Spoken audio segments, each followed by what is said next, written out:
Naomba msione mwanasiasa kama mimi mseme ati huyu afati Mungu. Mimi nafuata Mungu kabisa. Naamini kwa maombi. Najua hii yote imewezekana kwa sababu ya maombi. Jambo lingine,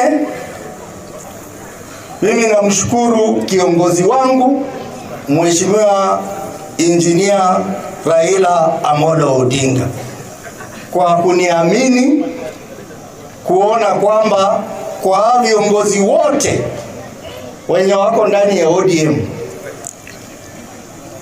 mimi nikuwe miongoni mwa wale manaibu wake kama deputy party leader. Hebu pigia Raila Amolo Odinga makofi. Na vile vile nataka kuwashukuru wale ambao waliniamini, viongozi wa ODM, haswa huyu mzee hapa, chairman wa chama cha ODM Vihiga County. Huyu mzee amenishika mkono sana, na mimi namshukuru sana kwa sababu vile alisema, alichukua viongozi wa ODM kutoka Western wakaenda Nairobi, wakakuwa na mkutano na baba na Oparanya, wakamwambia yule ambaye anastahili kuwa deputy party leader ni Mheshimiwa Godfrey Osotsi. Jambo lingine ni kushukuru pia nyinyi wote ambao mnaniunga mkono. Bila nyinyi kunichagua kuwa senator wenyu, wangenifikiria huko juu kweli? Kwa sababu ya hiyo kura yenu kwangu kuwa senator wenyu, ndio kwa maana ndani ya ODM waliona mimi niko na uzito wa kuwa deputy party leader. Kwa hivyo nawashukuru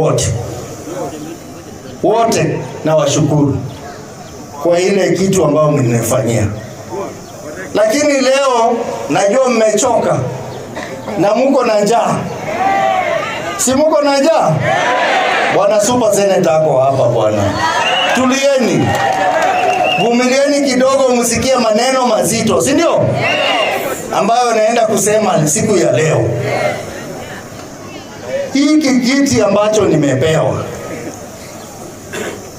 sio jambo la mzaha. Nimeona wengine wakifanya mzaha. Hili si jambo la mzaha. Sasa unajua watu wameanza kujipanga kwa siasa ya Kenya. Na chama cha ODM mnajua ndio chama kikubwa sana hapa Kenya na Afrika Mashariki yote. ODM ni chama kubwa. Sasa kuwa deputy party leader wa chama kubwa kama ODM ni kitu ya mzaha? Si kitu ya mzaha. Saa hizi hata nimesikia mkiongea hapa mambo ya 2027 ati sijui fulani. Mimi sasa mpira yangu ni ligi ya juu. Mimi mpira yangu ni ligi ya juu. Sasa